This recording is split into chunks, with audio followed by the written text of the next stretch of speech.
Hey guys, Anthony Delmedico, SVG. I'm here with Sam Taggart Yeah, with D2D. with D2D. What is D2D? Door to door. Door to door, baby, door to door.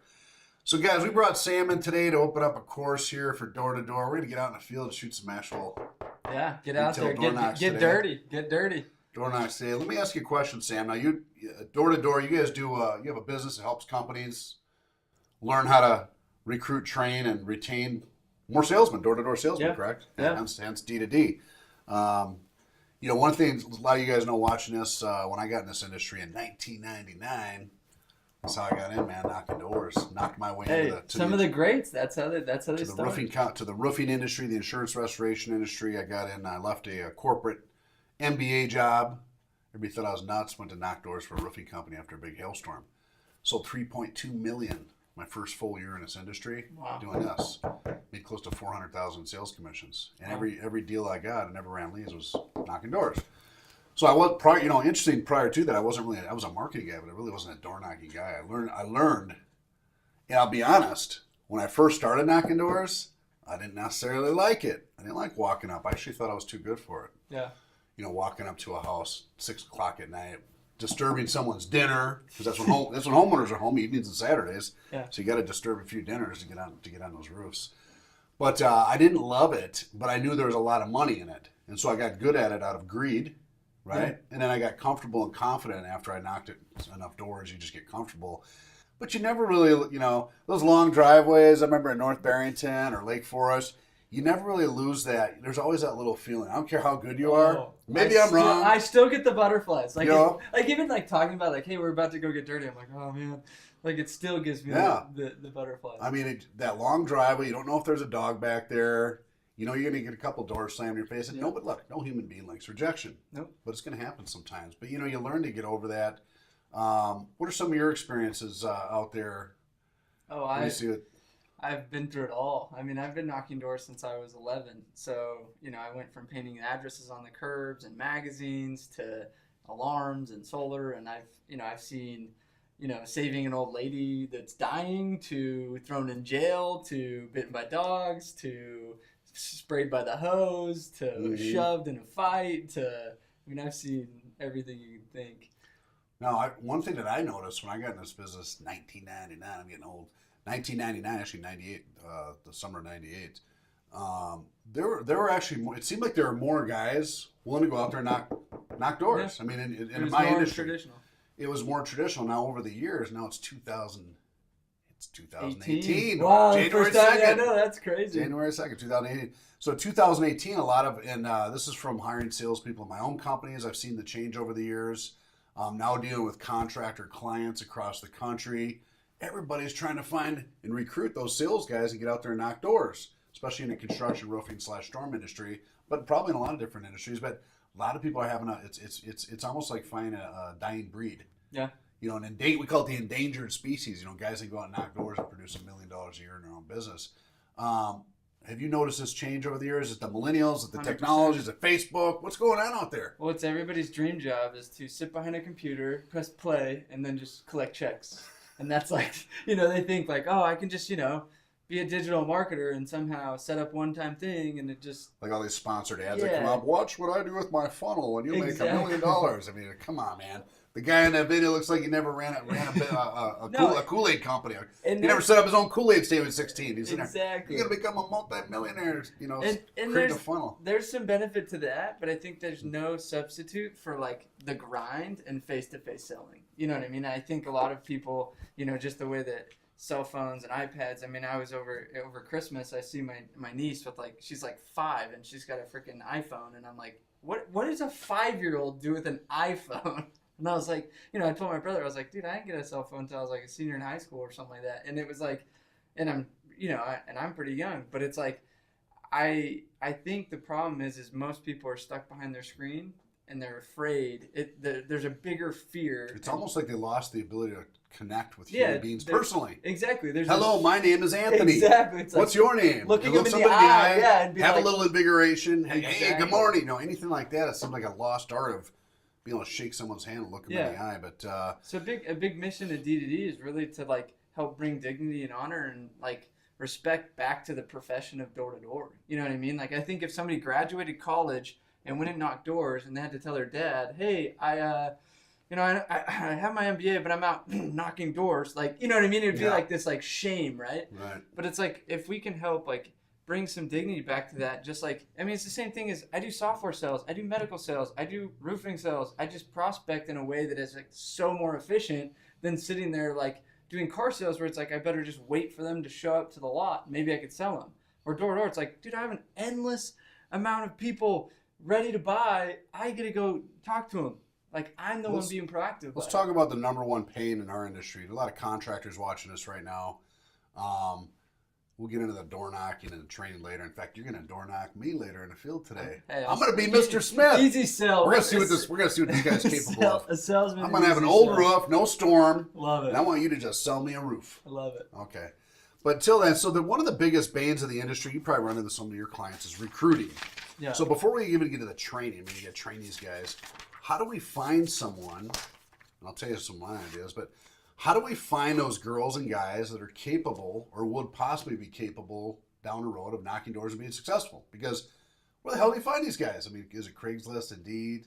Where do you, I haven't. do you see it as a problem? Do you see it as a problem? It is. It's one of those things. It's like Because you've dealt with solar, alarm companies, Yeah, all this kind of stuff, I've right? recruited for a lot of people and built, 100-man teams and massive amount of recruiting, and I found that, it's really hard to send out an ad and be like, hey, come knock doors all day. 100% commission. 100% commission, and somehow it's gonna be awesome.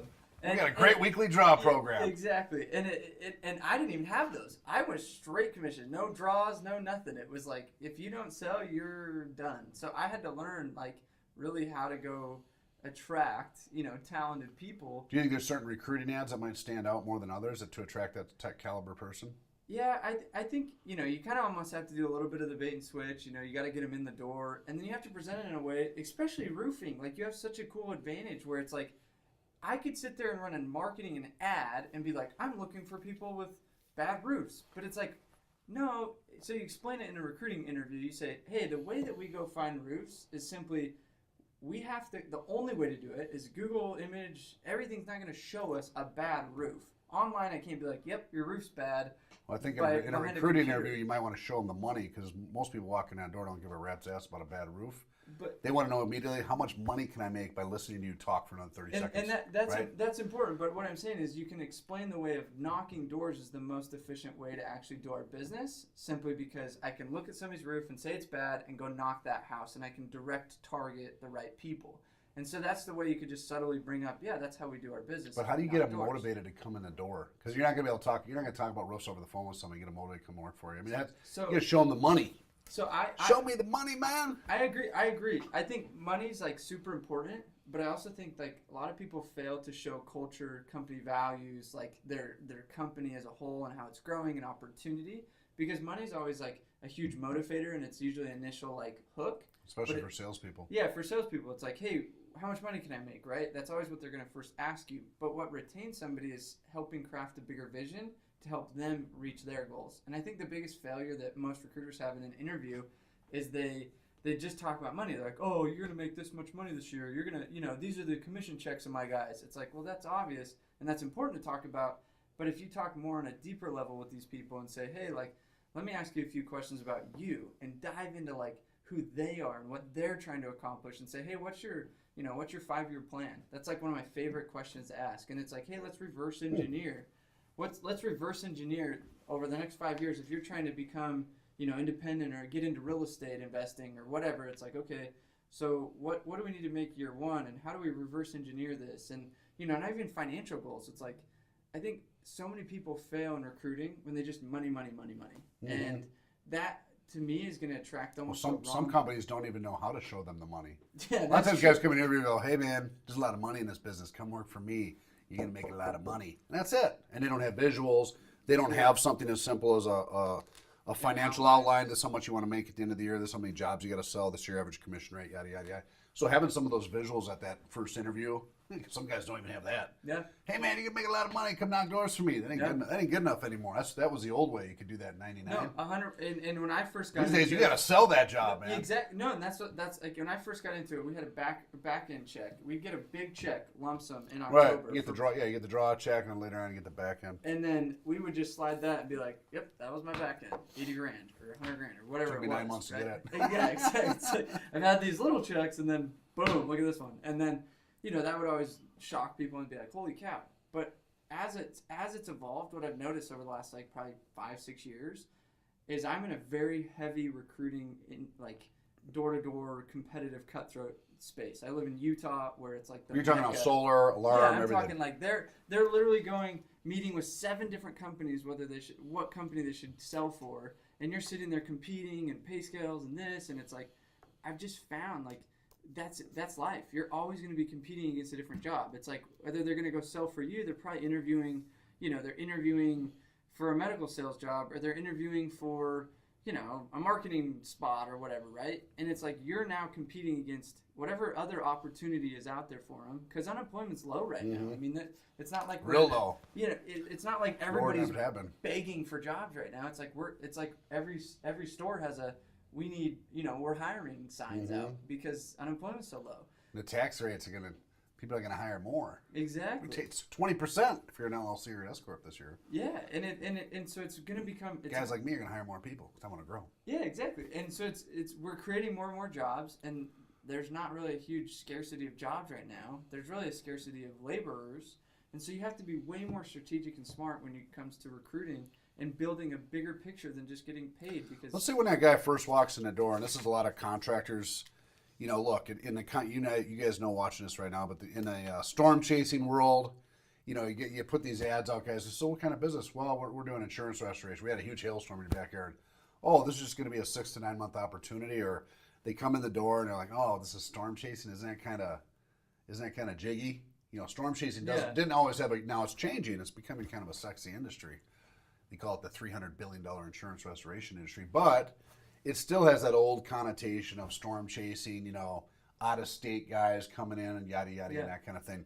So when these guys come in, and one thing I talked about some of our contractor clients, we have the SVG virtual training. We actually have a virtual sales interview. We have recommended videos that they watch in the virtual training at the interview itself. Yeah. So when a new rep comes in, not only does he learn about the money, but right away he realizes, wow, these guys are serious about training, because they right away get an introduction industry overview video. Mm-hmm. A lot of you guys forget to sell the industry. They say, hey, come work for me. There's a lot of money. How big is the industry? How fast is it growing? What's an insurance claim? What are global insured losses? What are national insured losses? Is it growing exponentially? What is climate change? These are like our clients that use the SVG virtual training.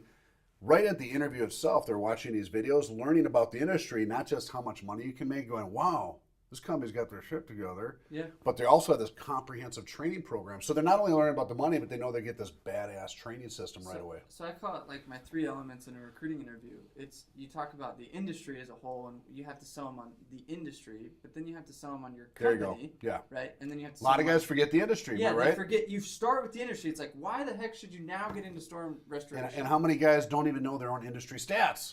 How many entrepreneurs out there in solar? Crazy. So I've been recruiting for solar for the last 2 years. Don't know their aggregate U.S. Yeah. How big is it growing?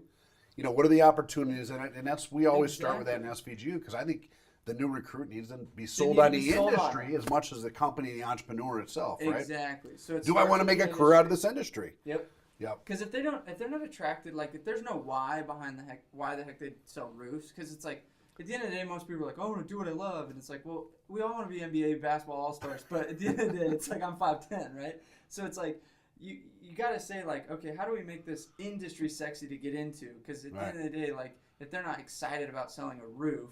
And on the storm side, we call it climate change. Yeah. Climate change is real. It is. We're rebuilding America. And I've been doing solar. This ain't just selling roofs, man. We're rebuilding America. Yeah, and that you have to sell them on that vision. You have to sell them on the growth opportunity of, like, okay, this industry is going like this. You want to be on that wagon versus, like, I don't know, think of like the coal industry. It's going like this, right? It's like, well, do you want to go become a coal miner right now when solar is booming, or, different industries are taking over, right? So the second thing would be selling them on your company, because at the end of the day, they're like, dang, I'm sold on the roofing industry. I need to get into this. And all of a sudden, then they're going to go interview with 5 different companies, and then you're sitting there shopping. Crap, we don't have the best pay scale. Who's giving me the truck? Who's giving me the bonus? Who's giving me the draw? And it's like, who's letting me take his wife out tonight to dinner? I mean, it gets pretty competitive out there. It's wild. And just kidding, guys, about the wives. No, but I've created a company called salesblacklist.com, and it's all for salespeople that really just chase the bonuses, and they go from one company to another. Or the draws. And the draws. They disappear. It's called the Sales Blacklist. I was a victim of the draw thieves. Yeah, it's several years. No, hundreds and hundreds of thousands of dollars lost every year due to the fact that people, give a draw. When you're a large company, you can't escape it either. It's gonna 10% of your 5 to 10% of your sales force is gonna do some shanky things out there. So no, but check it out, salesblacklist.com. I'll show you it later. But anyway, so the whole reason I'm saying this is because we get in this habit of I need to be the sexy, pay the most, this and that, but we forget not everybody goes to work just because somebody shined a flashy thing at them. If there's no substance behind it, and if you can show them instead of the flashy thing, it's okay, we're flashy, whatever. That's not what I want to talk to you about. I want to talk to you about the substance behind our company and what makes us amazing. What's our competitive edge? Why you'll be here more than 5 months? Because it's I'm not here to recruit you for 5 months during. Which, by the way, a lot of guys. Need to have a retail training program beyond the storm. Yeah, and that's what a lot of guys do real well in a storm, and they barely survive until the next storm, and they want to learn, well, how do I convert, start building my brand, convert to retail until the next storm, and so I don't have to chase the next storm. How do I retain these salespeople? Yeah, you're gonna so they don't disappear to the next storm. So maybe there's a different aspect of the business again, which is retail. Yes, and it's instead of having to cycle through salespeople every year and then have a bunch of people come knock on your door come storm season, and you're just now the truth is, no matter what you do, guys, those top sales producers are gonna sometimes leave because the top have to chase the storm. They get used to that big. Yeah. Not everybody's gonna stay in your company. And so another thing as an entrepreneur is, no matter how good your culture is, no matter how cool you are as that CEO, no matter how many Rolex watches you give away or Bentleys, some guys are still going to leave you no matter what you do. Yeah, and you have to recycle. Your business has to perpetuate itself and not rely on those people, and have the ability to set up a new recruiting, training, mobilization plan at all times, so that you're not a people-dependent business. Because some of these guys are going to leave no matter what you do, and it's normal. I mean, the average person will change jobs every 3 to 5 years, no matter what. If you can retain them for 3 or 5 years in our industry, more power to you. Most of them are about 1 year. Yeah, but it's how do you set up strategies and systems around retaining them for those 3 to 5 years versus 3 to 5 months? Yeah. Because that's what we'll see a lot of times. It's great, the storm's over. I gotta go get a real job now. Mm-hmm. And then it's wait a minute, this is a real job. We just need to instill that in you from the transition beginning. to retail. Exactly, and transition to retail. All those old roofs that didn't get bought in a storm. Let's go after those. Let's go after them. Yeah. We're gonna hear your pitch later, Dan. Yeah, that's the whole point. Is it's if you can set up a good retail side of your business and a good storm chasing side of your business, then it's now you can retain those people because they see the benefits on both sides. Well, with the economy going strong, house prices are still going up in many parts of the country. People are starting to look at, hey, let's use those low rates. Let's fix the home up. We want to sell this home here in a couple of years. We got to fix our roof. I mean, it's time. Well, I just sold the house. I flipped the house, and then I go to sell it, and the buyer's well, I'm not going to buy it unless you do the roof. It's darn it. And it was forced me to do the roof. And a lot of the buyer inspectors are trained to go out and let's discount the crap out of that house because it's got an old roof. Exactly. It's the first thing that comes out. And it's the first thing that, honestly, when you're with a lot of in a retail environment. With a lot of inventory moving with houses and stuff like that, it's something people are roof's the most important trade. Protects the whole house. 100%. Protects the whole house. So we talked a little about recruiting, retention with culture and selling the industry and company programs. How about now we get these guys on board? A lot of guys, this leads back to retention. And I don't know about solar, I don't know about fire alarms, but I'll tell you about roofing, and the guys watching this know. They get into a company, they get all excited, they come in for a week, their sales manager went and knocked the door with them one day. That's about it. That's about all they get. Maybe 2 days. Hey, I had 2 hours. Right? I had 2 hours. I'm the same way. They go on, they wing it. They get sent out on their first adjustment to meet their adjuster on their own. They're lucky if they get the sales manager 1 or 2 adjustments or 1 or 2 color selects when you pick up the check. And they're basically out of the bird's nest very quickly. That's if they're lucky to have a sales manager. There's a lot of company owners out there that don't have sales managers. Hey, man, just call me again. Call me when you get your first deal. And then they're lucky if the owner shows up. And guys, that's just the truth of the industry. So that leads us into post-hire, the training program post-hiring. How do you, and I'll get your thoughts here, but how does training lead back to retention? How does training lead back to getting reps become better, stronger, faster in the field? So since running my company, I've interviewed a lot of people that have left the industry or quit door to door, and I simply ask them questions like, what was the main reason you quit? Or what was what was some of your biggest pain points? And I would say one of the first responses always is going to be, well, I just didn't feel like I ever got trained enough, so I didn't know what I was doing, so I just, that's why I didn't sell. Maybe lost confidence, maybe lost 10 leads. Right? It's like, man, how many leads do you think are wasted on new reps that aren't trained? Oh my gosh. And the owner will sit there and spend like 20, 30 grand on a telemarketing campaign, right? I see it happen all the time. Hey, man, it's great. We got all these leads coming in. I'll hire a bunch of guys, green beans. The guys maybe have a day, maybe they went through a sales, maybe have one day of door knocking experience, and they're handing out these leads. They're 30, 40, 50,000 potential leads. New guy goes out, kills them all. He gets demotivated because he couldn't turn them, couldn't sign them. And then the owner's out all these leads that, once you waste that lead, it's tough to go back and get it done. So I think if you don't have a system, because it's hard to manage people, right? Because I've been a part of organizations where we're hiring 30, 40 people a month, right? Right. So it's like you can't just have a bunch of people come in the door, no system and structure to like send them out to the wolves. Yeah, and just send them out because your churn is going to be so high. So what I would do is just you manage systems, not people, right? And the more you can set up your systems, the more that those people can just follow that. And a lot of times it's very easy to get in the habit of like onesies and twosies, like, oh, I'll train you this day. And well, hell, it's easy to train one or two guys. Yeah, like, that's easy. But if you try to train 10 at one time in a field. I did 20. It's crazy. I went out and consulted this solar company out in Virginia, and I had 20 people on one door. And I literally knocked this door, and I have them. It's pretty funny. I have them all start clapping. I'm like, "Hey, we picked you. We're doing solar." And we actually sold it. And I was like, "Wow, that was cool." But it's not very common. That's not a very sustainable way. Well, that's one of the reasons we launched SVG virtual training. I mean, SVG, this is the course right here. You guys are watching this. You're probably inside a course right now. But the later courses that after this chapter here are going to be in how to knock a door, how to sign a deal, how to meet with Mrs. Smith and sign a deal, how to do this, how to do that. How to mark your area. The more they can access that 24/7 on an individual level. Now, Tuesday night when they're a little insecure and they had a couple bad door knocks or they weren't signing deals, and their sales manager's not there and their owner's not there, they can go back and actually watch. This is how you sign a deal. They might need to watch that 10 times before they get it down. Yeah, and you can't be there 10 times for them as a human being, but some human beings need 10 times of watching, learning, testing, scoring. Yeah. Okay, I got this. I remember these three things. I got this. They become better, stronger, faster through watching virtual training or some kind of online virtual, video course system. It's the video course system and being accountable to that. That's accountable performance testing. Yeah, it's like the manager needs to be on top of that and be like, oh, we actually didn't watch it. No wonder he's sucking. Right. And then it's I shouldn't give him a draw. Yeah. Exactly. I shouldn't hire him. I shouldn't give you a raise. Maybe you're there on probation, but look, if they're not willing to self-train, then why would you want to go out on Saturdays with them and spend all this time? It shows right? the level of commitment of like, okay, this guy's actually dedicated because he's willing to put in his own personal time to actually learning. The second thing is role plays. I think some people like undervalue the fact of like.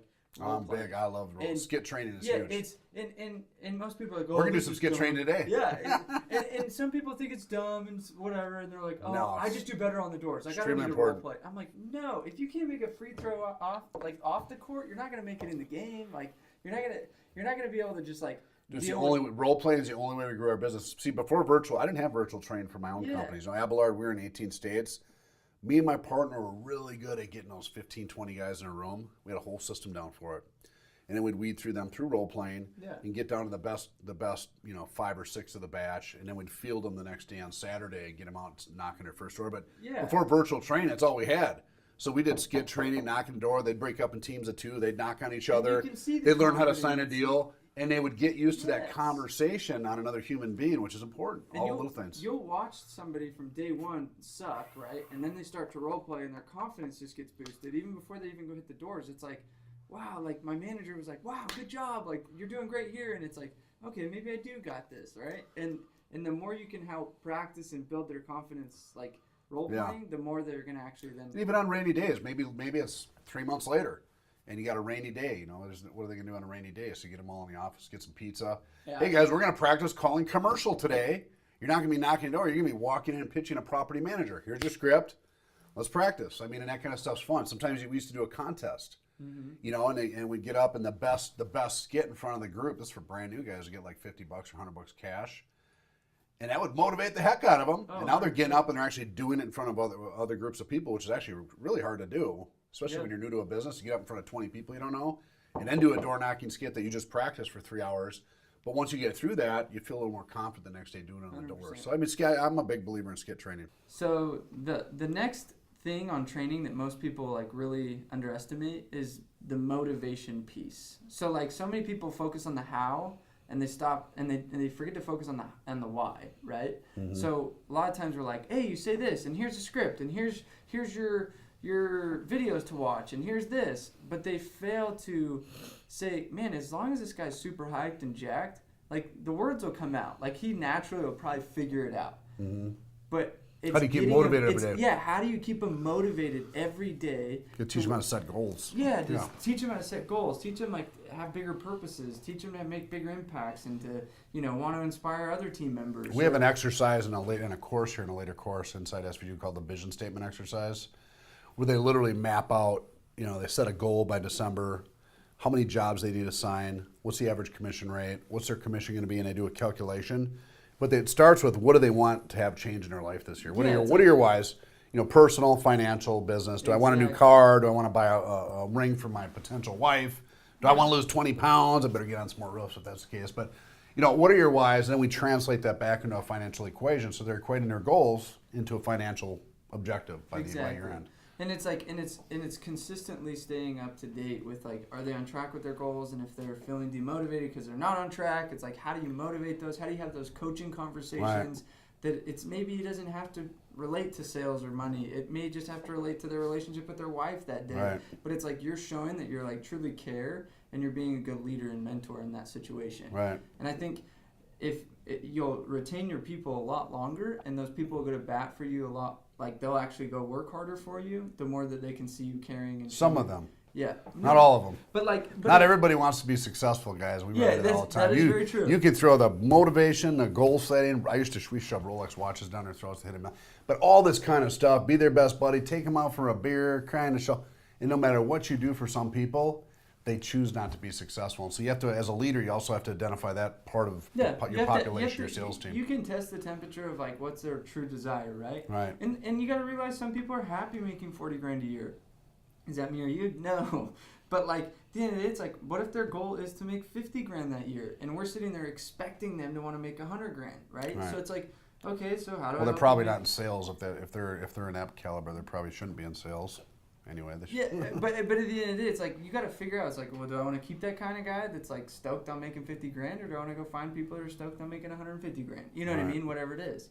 So I think understanding, like we fail to seek to understand versus we just like assume, right? And that's like one of the biggest problems I've seen in door-to-door leadership is it's like we just assume everything. We assume that you want to make $100,000 or $500,000 like we do, or whatever it is, and we assume that you like Rolexes. Well, it's like, man, I don't wear a watch. Maybe Rolex doesn't motivate me. So finding out what is it that motivates them, right?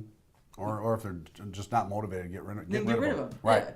Got to be able to weed the garden too. Exactly. A lot of guys fail to weed the garden because they like to have those warm bodies on the team. No, that's seen it all the time. They leave the bad apples. It's addition. They'll leave the low 20%, the bottom 20% of the team that's dragging the other team down. It's because they just don't have the ability to recruit and build another team. It's the scarcity mindset. Yeah. It's this fear of it's the fear of like, okay, well then who do I have? Because I don't have a constant funnel of guys. You'd be much more abundant if you were confident in your ability to recruit. On firing. Once you have a system in place where you feel confident you can recruit and retrain a team, it's like McDonald's.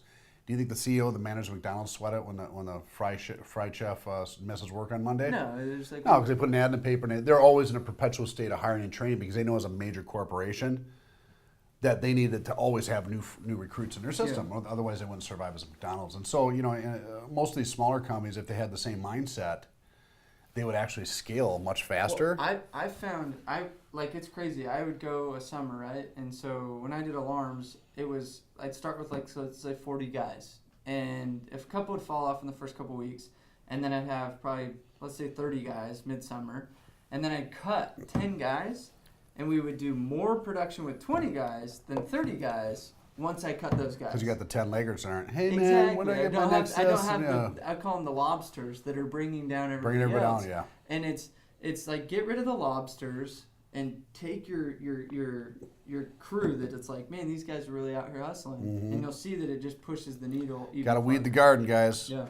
Got to stroke the guys that are producing, and you got to weed the garden. Yep.